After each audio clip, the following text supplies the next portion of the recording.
Yeah. I mean, winning the IWGP Heavyweight Championship, kicking Lesnar in the nuts. It's honestly, it's subjective. I mean, it's subjective, really. One Lesnar could be has better. to like you in order to let him kick him in the nuts as well. He ain't gonna let just any jobber hoof him in the nads. Welcome to the Bearhug Club, a pro wrestling podcast of positivity.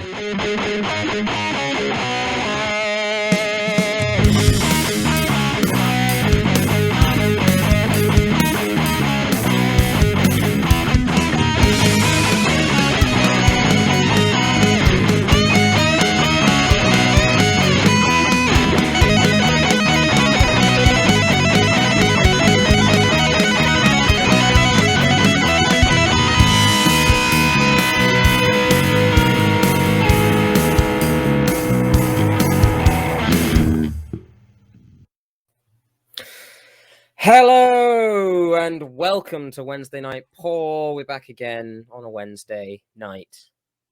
Paw. It's me, Garrod. I've been off for a week and I'm joined by my boo this time, Greg. Hey boo, how's it been? It's been, things are on fire. The world is tumbling down, but wrestling is kind of on the up and up. So it swings and roundabouts. It's Cesaro swings, and does anyone have a roundabout finisher? Pass. All right. But yeah, it's been an interesting week, almost more interesting backstage in all the companies than it has been front and center. We're in the midst of a Wednesday night, Monday night war, because it's kind of the only thing people are really comparing it to is Monday and Wednesday. But, we just like to forget about that for a second and just show you just the good old dude throwing a dude. Just a dude yeeting a dude. So, Greg, if you would you hit play on Yeet of the Week, please? Sure, will do. Just to set it up, very much a recent classic Yeet of the Week that occurred during the pandemic, and I think it was the only time you could really achieve that. So, yeah, take a look.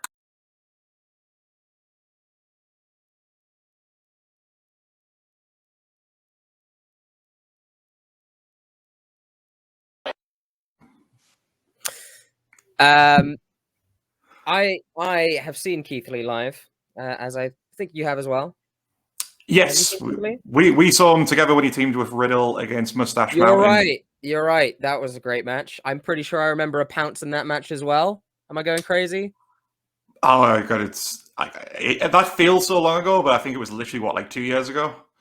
Yeah, it was before pandemic. I'm pretty sure he pounced Tyler Bate like mad or something, and it's just such a horrible, lovely, beautiful move, like a running back just hitting a linebacker, just getting absolutely flattened. And it's just how Keith Lee, because he's so imposing, right? Yeah.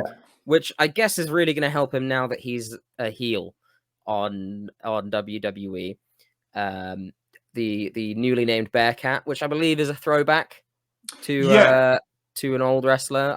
I'm not too familiar with Bearcat myself, but I saw a lot of people on Twitter posting about it, and a lot of people were very happy with it. Like, at first, when I first saw it, I had no idea there was a connection, so I was like, well, what's the point? But because it's got that throwback to it, I've warmed up to it a little bit. I personally didn't mind it, as long, because my mind, right, when someone said, I saw the headlines like he's named Bearcat, and I was like, but he's Keith Bearcat Lee, and that's fine with me. I'm okay with a little just a little, I can imagine it being read out in the UFC in the Octagon, right? I'm trying to think of the Diamond Dustin Poirier type thing, I know what you mean. Conor, Notorious McGregor, that kind of shit. So I'm completely fine with it, and with the homage as well. I don't know if they explicitly stated that it is, or if people just sort of gone there is a wrestler that's called Bearcat. Yeah, I don't think. I've not really watched a full episode of Raw in a long time, but from my understanding, I don't think WWE have actually said the connection. I think it's just something people have worked out on social media. Fair enough. I mean, I'm fine with it regardless if it is or not. So that's cool with me. But when we're talking about his presence, the Bearcat, when he's able to do these moves and just stand there like and just stare down, it's so good. It's just such like, oh, it's great. Depending on the heel that they're going with as well, he has such a good kind of like smug face, right? Like he's got that kind of like cheeky Keith Lee smile, that cheeky little Bearcat smile, which I think I don't know if that's what they're going with. I think they're just going with a monster. Which, Yeah. again, fine, sure, whatever. Would love to see a baby face in the WWE though. I can't remember a good one recently. I mean, Riddle. That's about it. Yeah, I mean, if it means Keith Lee's finally getting the right kind of push, then great. And then hopefully later down the line, when he does turn babyface later down the line, then they've done the job right. You know, just taking the Roman Reigns path. Give him heel, build him up as a monster. I mean, they've been lacking the big monsters since they got rid of Braun, so I'm guessing he'll fill that gap a little bit. And then, I mean, what they could do with him as heel is just have him be your typical monster, not needing to do much, just completely destroying people. And then when he goes babyface, that's when you can maybe let Keith Lee be more of himself, let him do the barrel rolls and the moonsaults off the top rope. You know, make that fit more with a bit of a distinction. Yeah, I just find it very difficult these days to have much hope, both in my normal day-to-day life and especially in WWE. One thing I would eventually like to talk to you about is like the presentation of the different shows that they have, and even the promotion or like the way it's treated. Like Dark in AEW counts towards things, and things that happen on Dark progress to, you know, the main shows. When I saw that Ricochet was facing Cross on main event, it did not fill me with any kind of hope for either of them. No, it's quite painful to see. It's quite painful to see. I mean, yeah, more names that could have made our lists last week about going to All Elite for sure. I think Ricochet made Scott's massive honorable mention list, but yeah. I mean, whenever I think of Ricochet, I then think of his equal, right? Ospreay, his equal. They've had matches like they're I'm pretty sure they're like win-losses. They're on par. Yeah. And they're in a lot of the matches that they've had, the story of the match is, wow, you are me. It's the two Spider-Men pointing at each other. And then you look at one who went to, you know, who stayed New Japan and doing all this kind of stuff, joined Chaos, started his own faction that is now growing even larger now that he's gone to New Japan Strong. He's just added Aussie Open. He's just added TJP, I guess. And then, you know, his other stable mates, Great O'Khan, Jeff Cobb, like, come on. And then he's the IWGP heavyweight champion. He's beating Okada. He's doing all this. And then Ricochet's on main event. Yeah. I mean, talk about like two people who were on converging paths, and then one went that way and one went the other.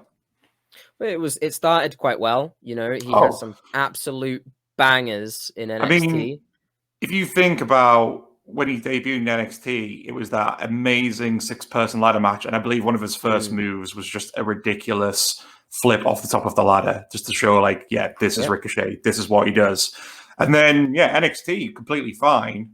And even when he first got the main roster, I mean, him and Aleister Black were just like a thrown together tag team, but they had some good matches. And then for whatever reason, I mean, he can at least say he had a world title match against Brock Lesnar. Got completely destroyed in like under a minute, but he was in a main event match. And then from then, it's just been sure dive. Yeah, I remember him having a good spot in the Rumble with Drew, I think. Isn't he the one that eliminated he helped Drew eliminate Lesnar, right? Yeah, someone kicks Lesnar in the nuts, and that leads to Claymore. I think it's Ricochet. It might have been I think it's Ricochet. Yeah, Ricochet. yeah.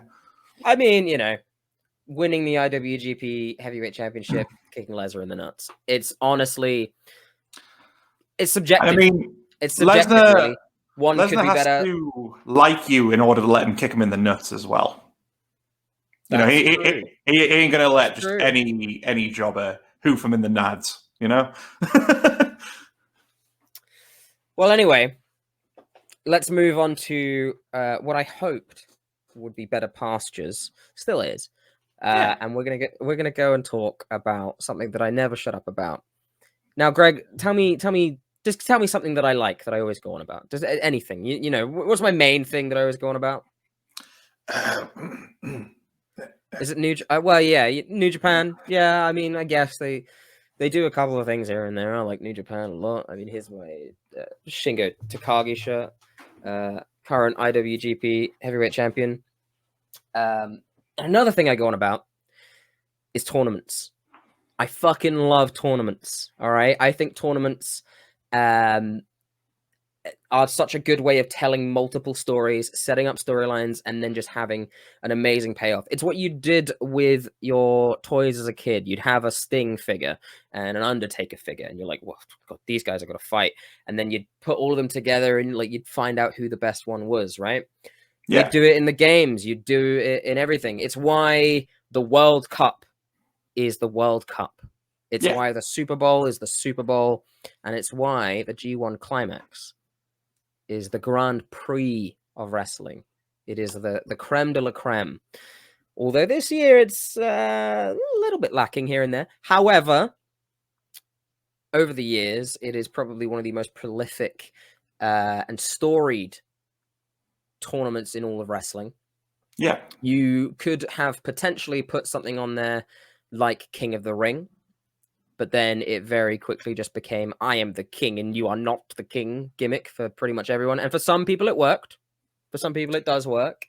But I think after a while that drowns a bit, Well, I mean, before we get into this tournament, some of the biggest news that came out of last week, which I guess ties into this quite well. That's definitely something I was going to bring up as well.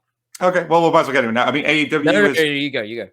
Yeah, AEW is basically going to be throwing their hat into creating their own tournament, and they're doing so with the Owen Hart Cup.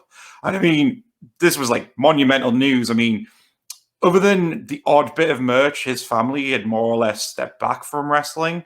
I think they obviously still made merch and they still let his license go off a few things, but the fact that they're getting into bed with another wrestling company was massive news. And I think, I mean, what better way to honor him though by giving him a tournament named after him? And I've got the full faith it could become a big staple within AEW's calendar. I think so. I think you could do that. You could do that yearly. It depends how much of a grandiose thing they build that into. I mean, have they said what is it going to lead to a title shot? Is that what they haven't? I don't think they've said anything more than that press release that just said they're doing the Owen Hart Cup.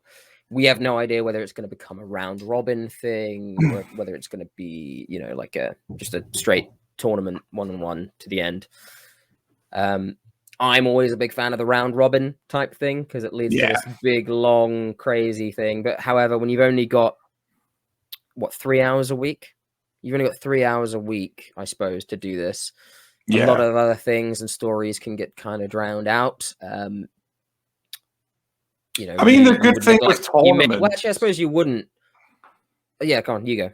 Well, I mean, the good thing with tournaments is you can inject current storylines into them, depending on what names you get. And I mean, you could easily see this tournament being an excuse to carry on. You could just easily have, obviously the big elite storyline injected into it, because especially you've got the likes of how Christian Cage and Jurassic Express are constantly fighting the elite now. You could also have the whole thing with, the Hardy family against Best Friends, for example, as well. So you carry on storylines just to fit around the narrative of the Cup, and then what better way to have these guys fight again if it's a chance to either earn points in the tournament or just earn the next place in the tournament? I completely agree. It's what I was saying earlier. It's one of the best tools you have to create stories going forward, further stories, finish stories, and just make magic. All you have to do. They've changed up this year in the G1. Possibly, maybe it's a COVID thing, just lack of people. But usually in the G1, what you would do is the B block would have tag team matches on the undercard, and then the A block would have their singles matches because they do it in block A and block B. It's a round robin for each block, and then block A and block B winner, they fight at the end. Now, this way, you get to hype up the story in a tag match, give them a bit of a rest because it's a tag match, I suppose. And then you get to have the main match, and you get to tell a story as it goes. You even get to, tell stories of people they're tagging with. Maybe it's John Moxley tagging with a young lion, Shota Umino, and giving him this platform and creating a bond. And now Shota's going off and doing some really cool things, and New Japan Strong and all this kind of stuff. Is that Red Shoes' son? That is Red Shoes' son, yes. Yeah. But potentially, the Owen Hart Cup could become the G1 of Western wrestling. Yeah, I mean, can you think of a tournament that like America or even the UK that's like as big as the G1? I mean, King of the Ring probably at one point in time. Yeah, like King of the Ring, but they rarely bring that out now. It's just every so often. King of the Ring has led to some. Honestly, the biggest things that have come from King of the Ring are Austin 316, right? Yeah. Well, King of the Ring legit did used to be something like the Rumble. It was a launch pad. When you look at the early winners, they all went to big stuff. It was just after about the mid 2000s, it just became you won it, and then you are now the royal gimmick. Yeah, I hate that. Yeah. I despise that. I don't understand. So, for example, one of the people in WWE pushing for it right now is, I'm sure it's all the wrestlers are pushing for a tournament, but yeah. The last one was Corbin who won, right? And he ended up having a really good series. And this could have been the moment that you rocket strapped him. He had a great series with Chad Gable during that. And I honestly think it was probably Corbin's best matches as well. And they worked really well with each other. It was amazing. And then he just became King Corbin. And he just walked around with a cane. And now he's Happy Corbin. We talked about what you could have done with his story and just fucking whatever, man. Yeah. Who gives a shit? Whatever. I think he's great, and I think that was the point where you should have rocket strapped Chad Gable. But yeah, it has the potential. One person really pushing for it right now is Austin Creed, Xavier Woods. Yes, because he's very into wanting to do that. Yeah. Yeah, 100%. And that's the problem, though. Is like, as we were saying, haven't they confirmed they're doing Queen of the Ring though this year? Isn't that supposed to be coming back? I don't think it's this year. If it is this year, they're doing a really shit job of letting people know. But yeah, I think they trademarked it maybe earlier this year or last year, and we'll go for it. Sure. Again, I don't have much faith in that. There's how many women on SmackDown? 6. Right. Well, I suppose with a tournament like this, you could mix the brands if you wanted to. You will have to, because you've got 5 women on one brand. You're gonna have to mix the brands. You're gonna have to bring in NXT as well. Otherwise, it's like a tournament with 4 people. Where you just have like match. That's another thing as well. Is I think I like a lot of matches in my tournaments. Why I either like a round robin, or I like a huge bracket.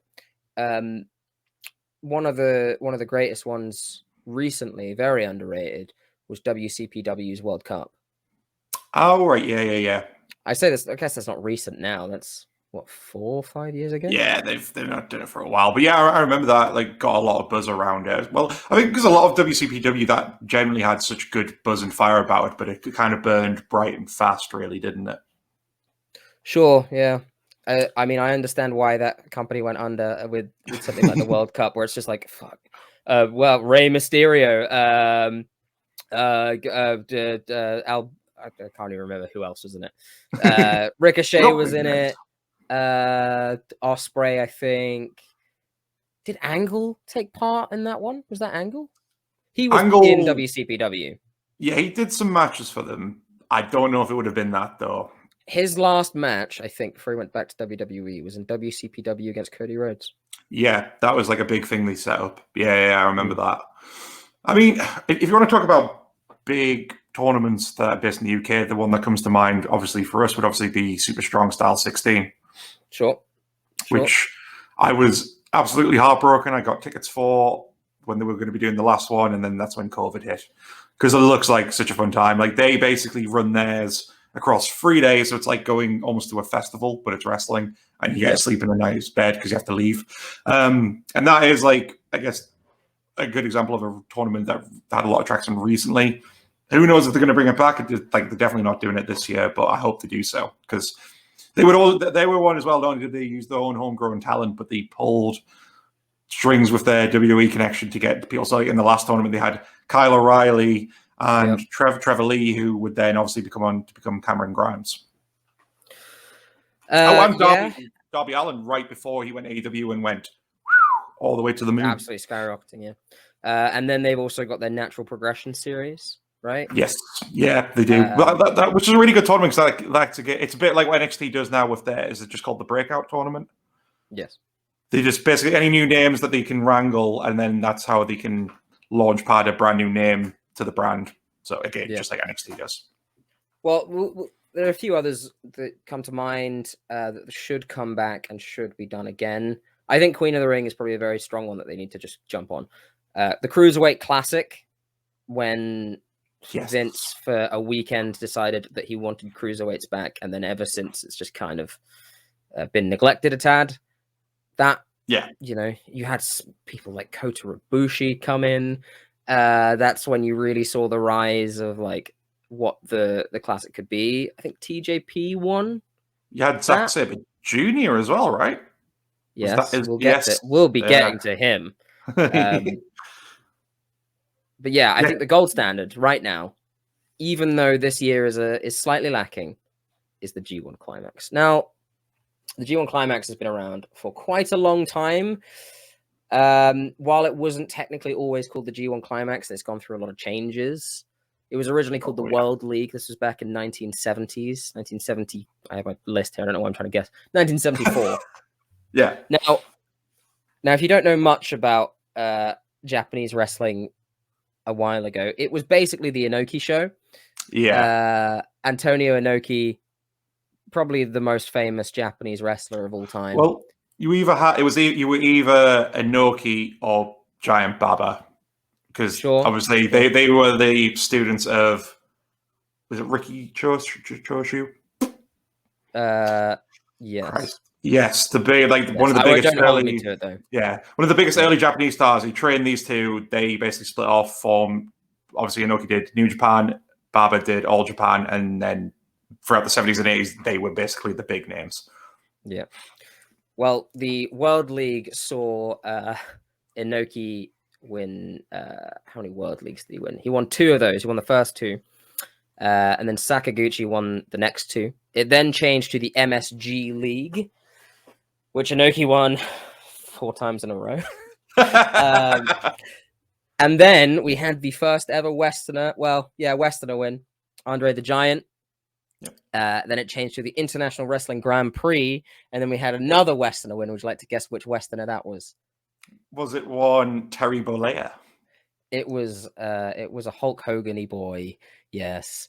And then Antonio Inoki won again.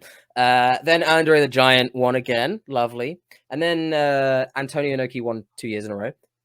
And then Ricky Choshu won the World Cup tournament. It was named in 1989. And then it took a couple years off and came back as the G1 Climax in 1991. It wasn't Ricky Choshu I was thinking of. It was Ricky Dozan who trained Inoki and Baba. Sorry, I've just remembered. Yeah. Timeline-wise, that makes more sense. Yeah.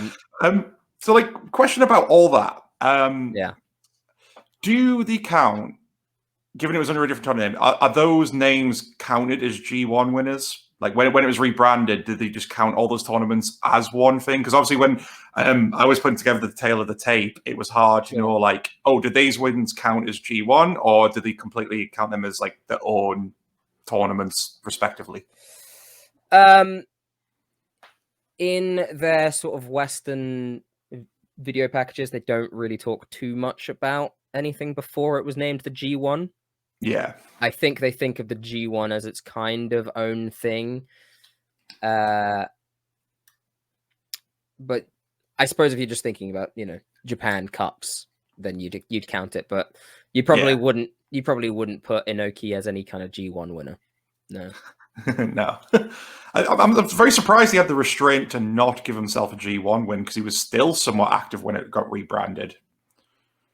When did he go into politics? At what point was he just like, nah, I'm just gonna rule Japan instead?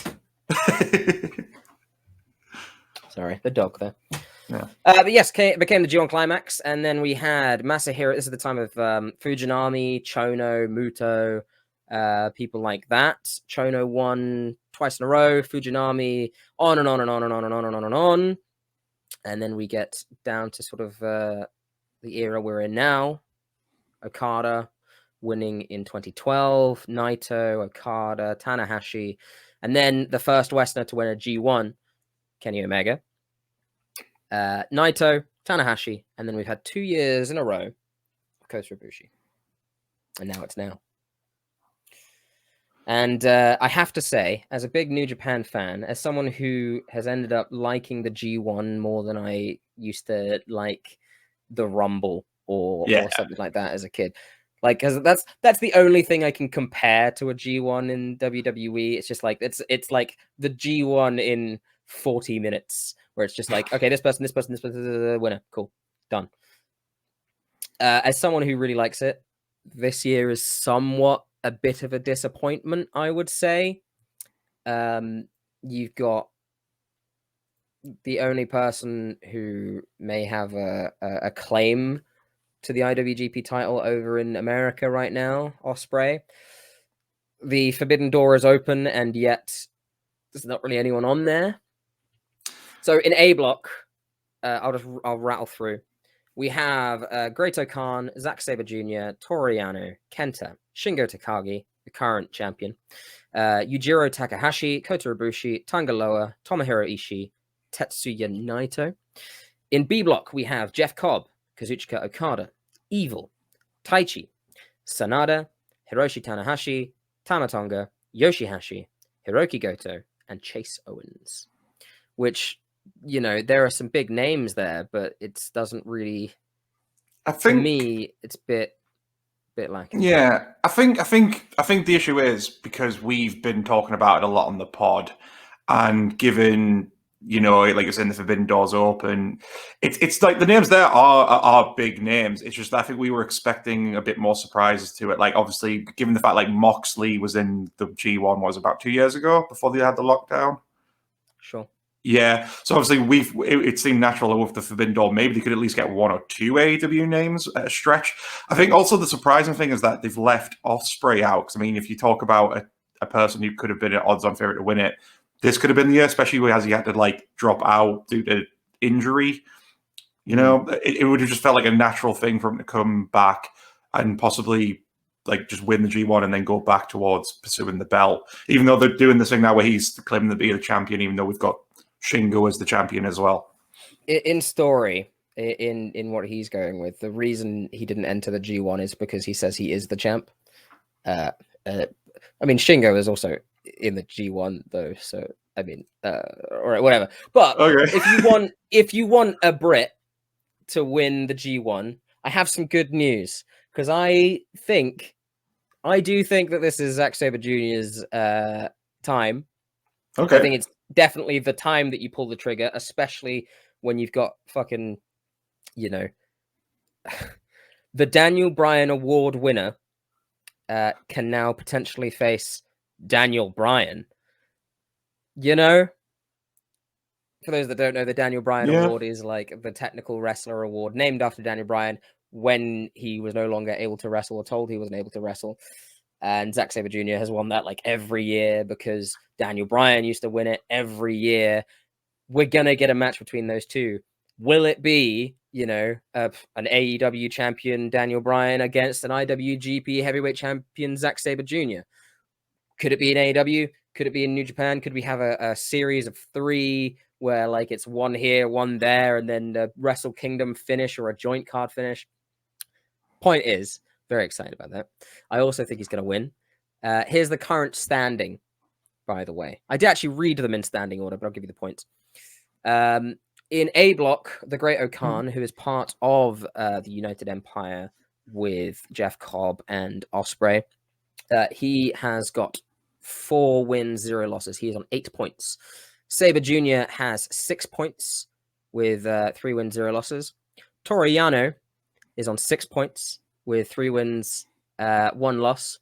Kenta 6 points, 3 wins, 1 loss. Toru Yano, he gets up there with just his wacky zany antics. We have Shingo Takagi, the champ, on 2 wins, 1 loss. Yujiro Takahashi, 2 wins, 2 losses, so they're both on 4 points. Same as Kota Ibushi, 2 wins, 2 losses.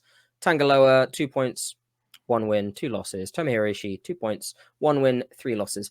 And down on 0 points, if you hadn't heard, is Tetsuya Naito with 0 wins and 9 losses, because he, in the first match of the G1, faced Zack Sabre Jr., and he withdrew with a knee injury, so he forfeited. Yes, which hopefully leads to something down the line when Zack Sabre Jr. wins. Over in B block, we have Jeff Cobb with 6 points. Kazuchika Okada with 6 points. Neither of them are lost. Evil has 4 points with 1 loss. Taichi, 4 points, 1 loss. Sanada, 4 points with 1 loss. And Hiroshi Tanahashi with 4 points, 1 loss. Tamatonga with 2 points. And with 0 points, Yoshihashi, Hiroki Goto, and Chase Owens.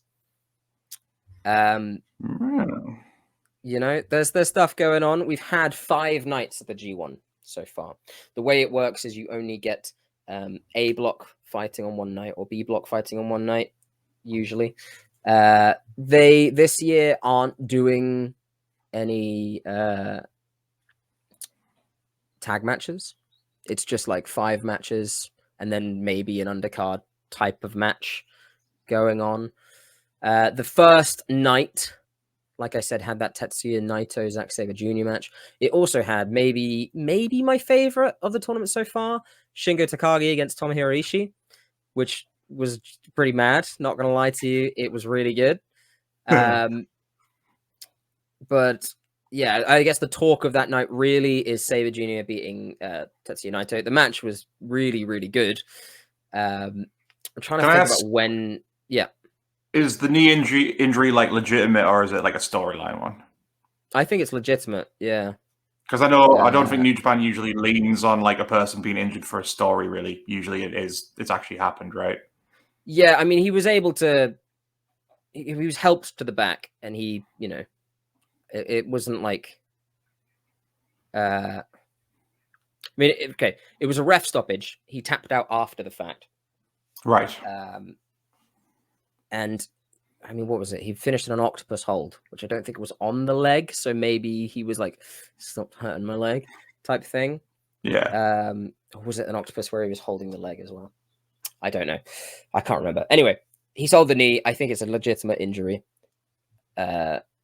which could lead to a match. I think Zack Sabre Jr. just being like a prick that breaks legs and dislocates knees is perfect. Yeah. Shingo Takagi then against Tomohiro Ishii, which went... I mean, when you get to the last matches on a G1, it's like every match you're getting is like a half an hour classic. And then when you get to like the last nights, it's like every match is like an hour, and it can be a bit draining, but you've built up to it. And it's also the way that they stack these round robins. The last matches of the night is the one you want to see, and it's why it's the longest, and it's a bit mad. Yeah, Takagi Ishii was hard hitting. It was rough. But yeah, Shiga Takagi got the dub on that one. Night 2. I mean, it's Okada versus Tanahashi. I don't really need to say more than that. Yeah. So we'll just go to night 3. To be honest, there's really like not much more you can say when it's that. It's like, yeah, all right, we're gonna get a good match. This one, probably the biggest story is Shingo Takagi versus Zack Sabre Jr. So we've already had Sabre Jr. beat the current champion, disable Naito, and this is only like his second fight of the G1, right? Yeah. I mean, the guys are going places. This is why he's my pick. You feel free to make your pick, but you'll probably be wrong. We also had Kota Ibushi versus Tomohiro Ishii. It's Ishii. It's going to be good. But no, Takagi versus Sabre Jr. was just the best. He also tapped out, which is, not usually something a champ does, especially in, well, I guess I'd say especially in WWE. They don't really bother with that anymore, do they? Reigns wouldn't tap. No. I guess Or it if he depends would, it on would the be like when the wrestler. ref didn't see. Yeah. Yeah. Depends on the wrestler and how they're trying to protect them, I suppose. Yeah. You had Okada versus Evil on this one, which kind of headlined. I didn't enjoy it that much. I think that the Evil experiment hasn't worked as this like pseudo leader of Bullet Club. Yeah, I mean, what was it last year? They gave him the Intercontinental and the World, and then it was just over in a few months. I honestly think that when people look back on it, they probably already have. I'm sure there's a shit ton of YouTube marks going on about it, but I think that's probably going to be one of the this is the day that New Japan died type thing, right? I think the experiment didn't work too well. Gato seems to be really big on Evil. I like Evil. I really liked him in Los Ingobernables de Japón. I don't really like him in Bullet Club that much. Because I mean, much has really happened. This is the thing at the moment. A lot of people are kind of thinking New Japan's entering another state of like a bit of a decline again. It's a bit of a decline. I think. Yeah. I think partnership is going to be their strongest thing. It's just like, as much as we've seen these New Japan wrestlers come to AEW and then go to New Japan Strong, I still feel like their allegiance isn't, they're not necessarily with each other in the most solid of terms. I mean, there was one of the things that WWE were willing to give to Daniel Bryan is that if you stay with us, we'll let you do Japan, right? Yeah. Which tells me that it's like Japan would have let that happen, and they'd be foolish not to if they were being given to Bryan. But it does just mean that perhaps with enough money on the way, and they just say, "All right, we'll give you a talent share for your New Japan Strong." Perhaps we'll see. We'll see what kind of business dealings go on. We now move on to night number 5, where we have another cracking Zack Sabre Jr. match against Kota Ibushi. So this is, I mean, my main thesis here is that there have been 3 nights of Sabre Jr. matches so far. First night, he completely disables Naito, previous winner, just knocking him out for the entire tournament. Next night, he beats the sitting, reigning, defending champion, Shingo Takagi. Third night, he beats the current G1 like defendant, right? Kota Ibushi, who won it 2 times in a row. He's kind of on a little bit of a streak here. Is all I'm saying. If he doesn't win it, he's going to be guaranteed to at least be in the final from the sounds of it. Well, I mean, the way that these kind of things work and should work is that you tell a story down the line, because then you've just got so much ammo, right? Yeah. Where it's like, if he doesn't win, he's beat the champ. He's beat the 2 people who could potentially be champ. It's just what you do. Yeah. Yeah, right. It's just what you do. You know what I mean? Yeah. And now it's now, and we've still got a fair few nights to go. I think it's good that they're not doing the tag matches. They're just kind of letting these guys rest, because it is like it's the WWE house circuit is still worse with how often these wrestlers have to go night after night after night after night after night. Yeah. However, the G1 is probably the time when these wrestlers get put on display the most, right? Where it's just like every other day you've got a tag match, and then you've got a one-on-one half an hour long absolutely brutal match. I think people are absolutely gagging for their Toru Yano match, where he just tapes you up in the corner and then like throws a DVD at you, and you're like, oh, and it's only 5 minutes. You're like, oh, thank God, I could just go rest. Yeah.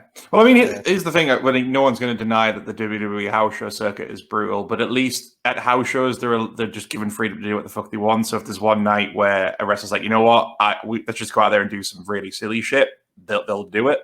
Whereas with this tournament, it's generally night after night with the style of wrestling that New Japan is going to be brutal. Like it's a month long, effectively, of doing the most brutal, hard hitting matches. And it amazes me how a lot of them just can go for that entire month and still deliver night after night with it. Yeah, the worst show I went to was a WWE house show. I still had a good time, but not because the show was great. I went to see Rusev, Miro now, and Rusev was at the time with Lana, and he supposedly had a match with R-Truth. I like R-Truth. I think he's actually a very underrated wrestler as well, especially, former NWA World's Heavyweight Champion. Very good. Now, the bell rings, and they have a dance-off, and then Rusev leaves, and then that was the match. From what I remember, that was it. I still don't know why the bell rang. To be honest with you, no, it was either the bell rang, or it never rang, and then someone got a roll-up pin. I think it might have been the latter, where there was no bell ringing and whatever. I'm going to go on a tiny bit of a tangent now. One of the reasons I love tag team wrestling, which I bring up every fucking week, is that the rules around tag team wrestling is that you have these guidelines and things that create a good match. One of the best things in wrestling are the rules, right? And these parameters that you have to do. If you don't have rules, then it's shit. Fuck you. Yeah. They had a DQ match on Raw or Extreme Rules. I forget. Now, WWE for the longest time haven't known how the rules fucking work. Now, a rope break in a DQ match. Do you know how a rope break works in a DQ match fully? It's like I don't blame a viewer to not understand how it works. What I blame is WWE, right? Well, I thought you couldn't get rope breaks in a no DQ. So technically, you can't technically break a hold in a DQ.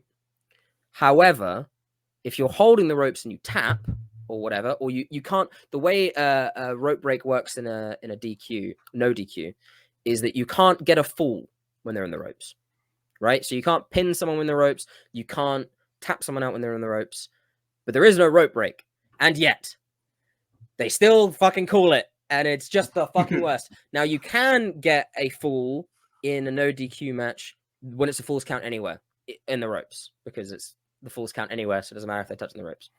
But a no DQ match is not a falls count anywhere match. Fuck you. Fuck your fucking company. You don't know the fucking rules to your own fucking shit that you fucking do. I'm so sick of it. I'm just sick of it, man. I think they just heard the term rope break and then went, you know what? Let's actually break the rope and let's actually do it and ruin an all right main event. Yeah, and make one of our top guys be in a feud with God. You know what? Because that's what they're doing. You know, the only way it can fix for me is if the demon does have a feud with God.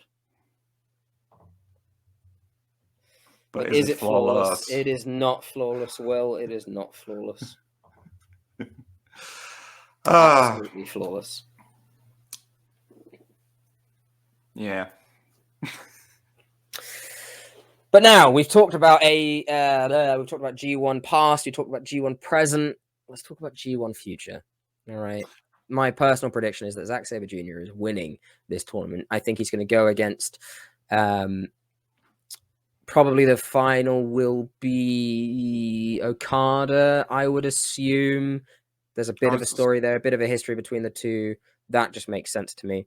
Plus, again, if you're building up, I mean, if this was his year to win it, and he's already beaten the current champion, he's beaten the last 2-time winner, and he's beaten Naito, what better final boss to him winning is there than Okada? Yep, completely agree. I see that happening. After that happens, we'll see. But next G1, Daniel Bryan better be in it. That's it. That's what I want. I would hope Daniel Bryan's back in it. One of the biggest stories in wrestling, I think, and one of the best ways to get non-watchers in is a story like the Golden Lovers. Do I think by next year that will be back on? I don't think it's not done by any means. Those two are masters of the craft and they're ready. Well, I think they're not ready, but they will be putting it back on. Will it come back by next year and be told in the G1? Who knows? I think Kenny did come out recently and say that he's basically looking to do that final chapter with Kota. So it will be happening. It's just a question of when. I think it's going to be... I do think it could be by the G1 time next year, right? Where if he loses to someone like Hangman, goes on a downward spiral, falls out with the Elite, right? And then you just leave Adam Cole in charge. And that works just fine. Yeah. You could basically do what you did with the Bullet Club breakup before, where, you know, he and Kota, you know, meet up again or whatever. Maybe he goes AWOL and has to try and redeem himself and does it very brutally and evilly in the G1. They're not in the same bracket, not in the same block. And then they finally meet in the final, you know. Just have them go at each other and have Ibushi win by kicking out of the One-Winged Angel again. The only person to ever do it, I believe. Yeah, unless they're going to be setting up for Hangman to be the second when he wins the belt, if we are going that route. I think Hangman could beat Kenny and still lead to that happening. Mm-hmm. I don't really know where it's going to go, and I do like that. I like that Hangman's off with his kid as well. It gives him breathing room. Do you think maybe now? Because I mean, this is just the bizarre thing. I don't think Hangman's been off TV really for that long. But you think about when he's left and what's all happened since then. It feels like a year. Yeah, right. I mean, do you feel like maybe because I remember when we were talking about we didn't think Bryan was going to be possibly getting a run with the belt, but then after watching his debut and then that tremendous match last week, I honestly could see them quite easily being like Bryan being the one to take the belt off Omega. I think it will depend on what the plan is with Omega more than anything else. Because I can see because the eventual crowning of Hangman could be with a face Daniel Bryan. It really could be both face handing the torch and they could do that well enough. Because I think you could still do a conclusion to Hangman and the Elite without Omega necessarily having the belt. Like I think as long as they have that big final match and Hangman gets the big win over Omega, that's him conquering his demons effectively. I think that should be what leads to the downfall of Omega. Like he loses the belt to Bryan, loses the AAA belt as well to probably Andrade. I think that's who they wanted to give it to. Maybe Andrade, maybe one of the Lucha Brothers, someone like that. I do that. Have Hangman be the downfall though. Have like them lose respect for Kenny when he loses to Hangman. Because I mean that is the perfect way to build it. Like have it slowly, he's losing everything, and then it's like Hangman comes in, and it's like if he doesn't beat Hangman, then that's clearly when the Elite's right. you used to be able to beat this guy. Like, what's happened? Like, why can't you beat him anymore? Yeah. Well, I think anyone who tells you or tries to say that he can't tell a good story or he hasn't got the physicality or he hasn't got whatever, just look at him like a week before the pay-per-view and then look at him at the pay-per-view, right? He puts on, there's a reason he's the best bout machine. There's a reason he gets 7 stars.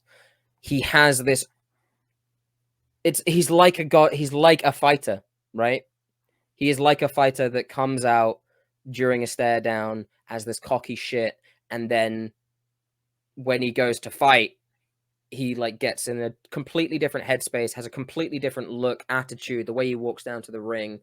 The bravado just changes, right? Yeah. Not only that, but like when I say physical as well, not just his physicality, he genuinely does like cut right for the day, for the big match. One of my favorite things about his eventual win against Okada was watching because he like got in the best shape of his life and he looked amazing, and you'd see like pictures of him in the gym like with the oxygen masks and like doing all this kind of stuff, and then you look at Okada's Instagram and it was him with a fish, like that was it. It was just like this guy training up mountains and doing like this amazing shit, and then just Okada with just fish, and it was the best shit. It was so good. But he has the best physicality, the best storytelling right now, and I think that he could tell that subtly by just pushing away the Bucks when they try and go for help, and just Hangman getting the dub. Yeah, and I'm excited for it, and it could all culminate at next year's G1 Climax, or probably the Owen Hart, Cup. It's probably going to be the Owen Hart Cup. Hey, I mean, any tournament, that's what we're here for. I mean, obviously, like next episode, we're going to obviously be fantasy booking and just throwing out all the wacky ideas. But is there any like other potential names that you legit could see being in next year's one? Next year's G1. Like if we really try and think, what would be the rational names that could go there that Tony Khan would allow? I think Brian will be a cert. I think part of his deal that he's probably struck with AEW is that Tony will be like, yeah, we'll try and make sure you get to go to New Japan for a little bit. I think from what I've heard that it will be happening. It's just Brian is very committed to making sure he's established himself in AEW first, like that you should put the work in there, and then he'll go off and do what he kind of wants to. Yep. I think the way that the G1 is, while it has great characters, and one of the better things about the G1 and New Japan is it's like football, where after the match they go backstage to a big wall with the TV logos on it, the beer or whatever on the table, and they just cut a promo off the cuff, right?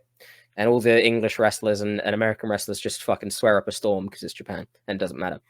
Yeah. However, even with that, I think the G1 is the time for Daniel Bryan's over people like CM Punk. If I want to see CM Punk in Japan, I want to see him. I think I've said I might want him in the G1, but thinking about it now that he's back and really realizing why I love it, I would like to see him go to New Japan like Jericho kind of went to New Japan. One-off. Yeah. Doing these like big marquee show matches against someone big that could, that could tell an all right story with him. Because I think I agree with you, because I think the thing is with Punk in something like the G1, I said it in my random thoughts this week, like only his second match back, he already looks like he's back to where he was 7 years ago. You know what I mean? Sure. Like the ring was looking at it gone. I just don't see him being able to really go through with like a month-long tournament in the style of the G1. Like, that's no disrespect to his work rate. I think Brian is a lot more conditioned for it. Yeah, I mean, I don't think the matches would be bad. They just wouldn't be. They're just not. They're not conducive to what he is as a performer. The reason he's my favorite of all time is not because of how good he is in the ring. It's not because the GTS is an amazing move to hit. It's because he's a storyteller. His story, yeah, sure. He does better when you can just give him one match and be like, build a story around that. Yeah. Whereas if someone like him or Brian's going to the G1, the only story that's there is like, oh, it's AEW guys in the G1. You can't really build much in the way of storylines around that because they're probably only going to just be there for the G1. Whereas, like you were saying, if you give him like a Jericho type run, make him have a run in on someone like, I don't know, like a Naito, and then build the story up to a match at Wrestle Kingdom. Like that's where he would thrive more. Sure. I 100% agree with that. But going back to who would I like to see actually in the G1? It's a Brian type. Brian is the main. However, I wouldn't mind. I wouldn't mind someone like Adam Cole. Absolutely. I wouldn't mind. It's actually quite difficult when you try and think of anyone as good as Brian going. Yeah. I think Malachi Black. I think, again, I mean, given that he is also someone who's very much of a storyteller, but then at the same time, if he didn't have anything going on right about the time last year, just have him go in that just as the fighter he can be, and you can get some good stuff out of it. Sure. Black, you could even send Andrade back as like Sombra, maybe even have him do some stuff with LIJ. Pac would be good. Yeah, Pac would be really good. Ooh. Get that Will Ospreay rematch. I would really like to see that. I would really like to see that. Yeah. God, yeah. There's too many good names, but I again worry that next year is not going to be very well stacked. Like this year, I don't know. New Japan's in a little bit of a wacky time right now. It must be going for a bit of trouble when didn't even Kevin Kelly come out recently and say that he kind of agrees there's not a lot happening there at the moment. Kinda, maybe here and there. Yeah. I think so. I can't remember the exact wording, but yeah, it's a bit rough, but fingers crossed. I mean, who knows? I mean, well, here's the thing about New Japan. It's been going since the 70s. Like next to WWE, it's got to be one of the longest running wrestling companies. But as history of tell us, maybe it might go through a dip, but then it will always kind of come right back up again. I think the last decade certainly helped really cement it as like the legacy that it was. And I think it's just every wrestling company will go through a dip. Like AEW, if it makes it through the long run, will eventually have points where it is on a bit of a decline. But that's the mark of a good wrestling company. They'll always kind of pull it back up again. Yeah, well, I'm really hoping that pull up happens at least for the G1 next year. I mean, the G1 is still fine this year. It's still some great wrestlers. I just hope it's booked well. I mean, Sabre Jr. on 3 points. On 3 wins, 6 points. Yeah. I think Sabre Jr. will lose to one person. It'll probably be like Great O'Khan. But then Great O'Khan will lose to like, I don't know. I didn't even realize they were building Great O'Khan up so much. Because like from the matches I've seen, he's not. I just wouldn't think that's the guy they would want to strap a rocket to. They're just kind of using him as like, even though they've got Jeff Cobb in the stable, Great O'Khan is the muscle. Okay, no. Yeah. I mean, they're both at the top of their blocks, right? Jeff Cobb is on 6 points next to Okada. O'Khan's on 8 points because he's had like one more match. Well, has he had one more match? Or I guess he's just got that extra point because of the no match with Naito. Yeah. Mm-hmm. We'll see. Fingers crossed. I'd like Tamatonga to get a lot of points as well. He's already lost 2 matches, but I really like Tamatonga. I like Tangaloa as well. I like wrestlers. I like wrestling, Greg. We just bloody love wrestling, don't we? Well, love is a strong word these days sometimes. On Wednesdays I do. And parts of Fridays. Hey man, I mean, you find used to love Tuesdays.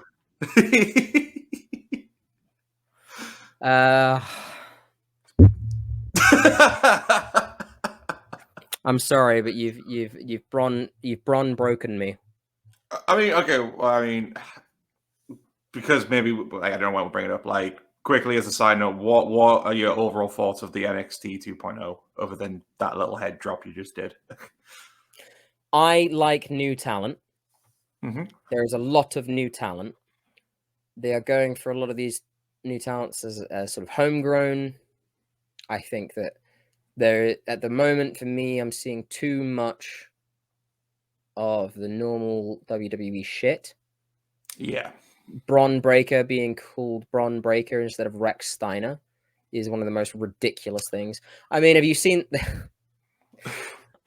So, NXT on Instagram released guess which superstars these are, and then they put like a bunch of little videos of their backs, and then the pimpliest fucking back you've ever seen pops up, and it's like, well, that's a Steiner.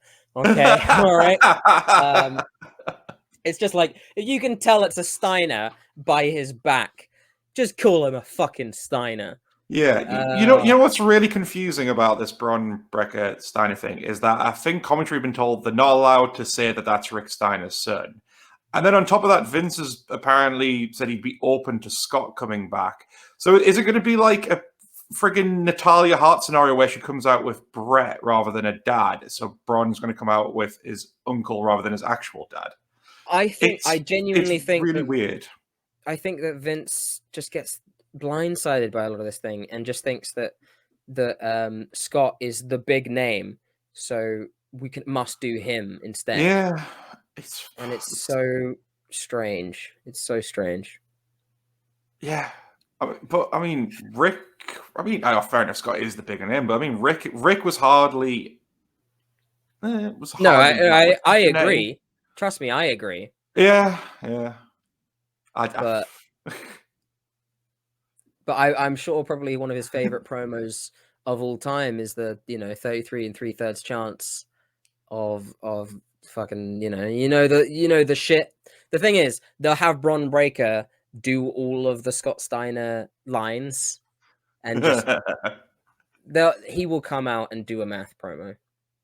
Yeah, and then Vince will give him a school teacher gimmick.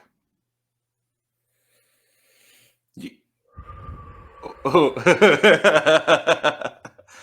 worked well in the past. Hello, Dean Douglas. Do you remember when AEW did a librarian gimmick, and then they were just like, "Oh, actually, never mind." I think that one was with a bit of a wink and a nod. Wasn't that just like a? It was, wasn't it? Yeah, it was. I think it was a bet, and they did give it to what's he's a pretty Peter Avalon, right? And also to what's her name? I know what you mean. She got the blue hair. Lara. I can't remember her name. Because I think the reason they both did it was like a bet between the two of them to see who could actually make it Get work. It over. Yeah. Sure. And to be fair, in those early ones, the crowd were doing the shush along with them. But it was clear it was never going to be something that would last their careers. Because, like, how could you make that have longevity? Yeah. Yeah. Well, I think that just tells you what you want to know, though, is the AEW so far, when something hasn't worked, it's been changed, addressed, or just scrapped altogether. Do you remember Brandy's stable? Yeah. That was scrapped within like 2 weeks, and then they just continued on and created better stories. And then you've got something like Bron Breakker that's never going to be changed. You've got so many name changes that just have ruined characters. You've got Cross looking ridiculous. I think the problem with WWE is they don't cancel things. I mean, they just drop things, but they don't. But then that just means all of those wrestlers have been dropped. Do you remember Raw Underground that just was stopped? Yeah. It stopped. There was no explanation. It just stopped. It just stopped. It wasn't good, but it just stopped. There were so many storylines that were just ended and left, and it's such a ridiculous waste of time.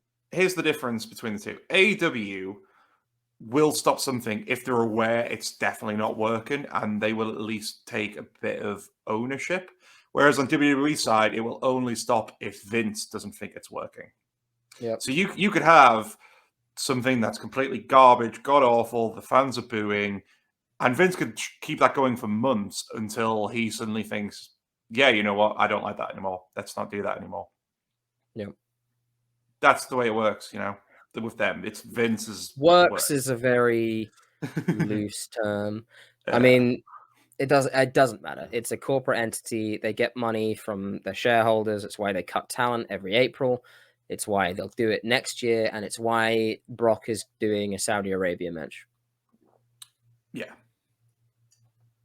Oh, do you know what my absolute favorite thing was? Is like they brought out. Did you watch the 9/11 documentary? I did. It was what was it? Raw, SmackDown or Raw on the 13th? SmackDown. It was SmackDown. It was SmackDown on the 13th, right?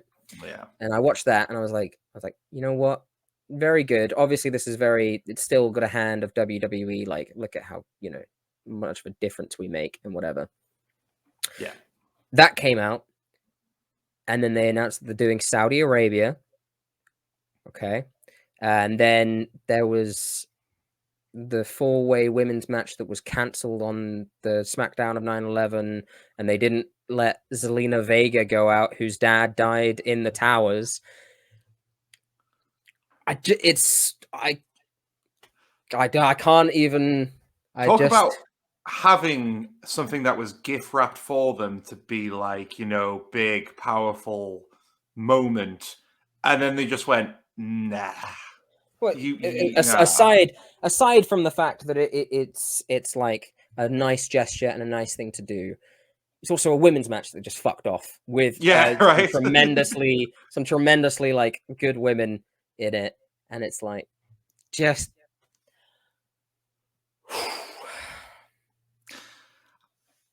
I wonder how long Selena's going to be counting down the days till her contract ends or she gets released again, just so she can go be with her.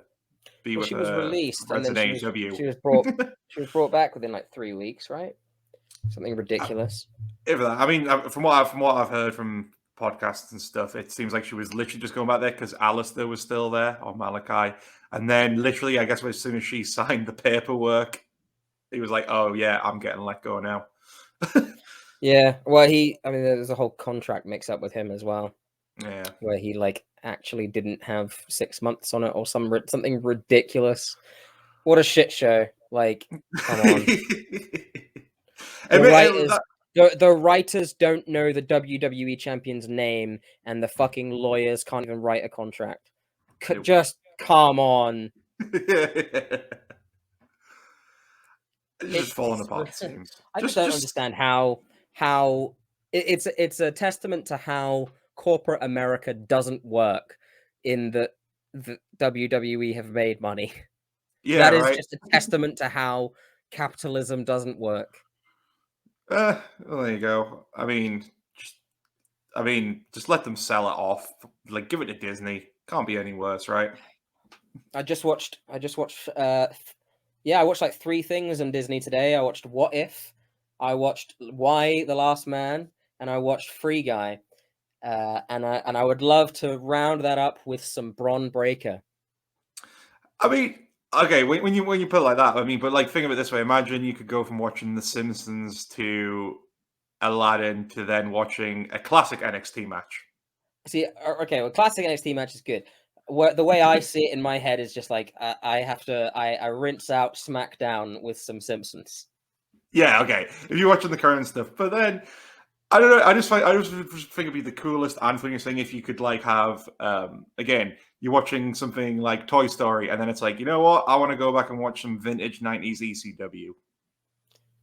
Yeah, all right.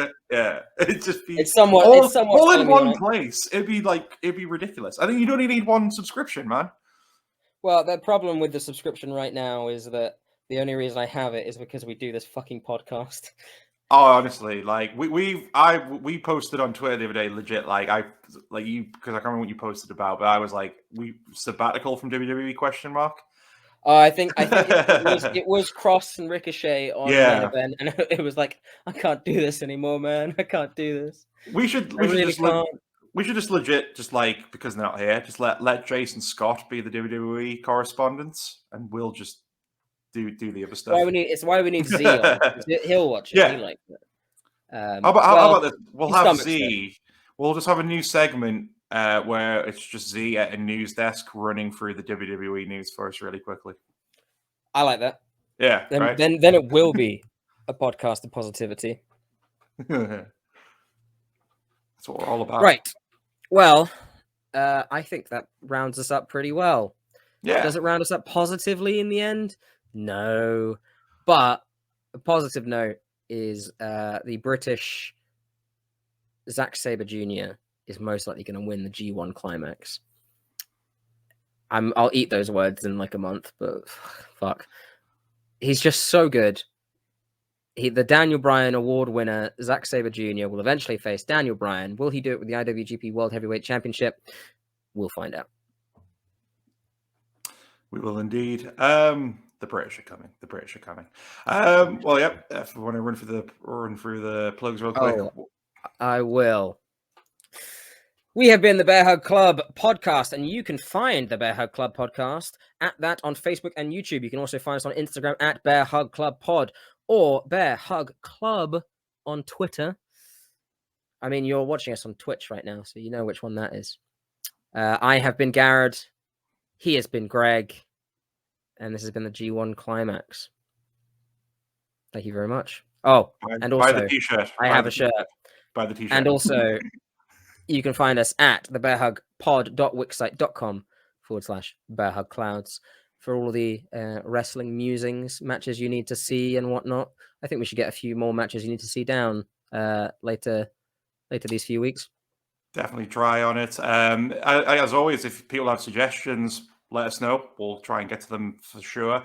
Nick Opalewski. I don't know if you're a bot, all right? Because I've Googled you, and you've made, I think I counted, about 25 different random wrestling podcasts review SummerSlam 97 or like, you know, just a random podcast, just do a random pay-per-view. And I don't think you watch them or care. Okay? This is me, Nick. If you do listen to the podcast, or if you just search via podcasts, Nick, on Facebook with 2 accounts that doesn't reply to me after you request the pay-per-view, if you're listening, request the pay-per-view and let me know that you heard this, and then we'll actually do it. Because we're not going to fucking do it if you don't reply to me, Nick Opalewski from... I'm not going to dox you because I found your Facebook, so I'm not going to dox you. That's not the type of podcast that we are. We're a lovely Wednesday Night Paw podcast. We are indeed. We're off again next week, but then when we come back, we're going to be carrying on with the G1 Climax talk by basically going crazy, fantasy booking our own G1. So until then, take care, everyone, and goodbye. Just smash cut to me in 2 weeks, depressed because Sabre Jr. can't win. I know it's coming, though. Bollocks. Right, bye, everyone. Bye.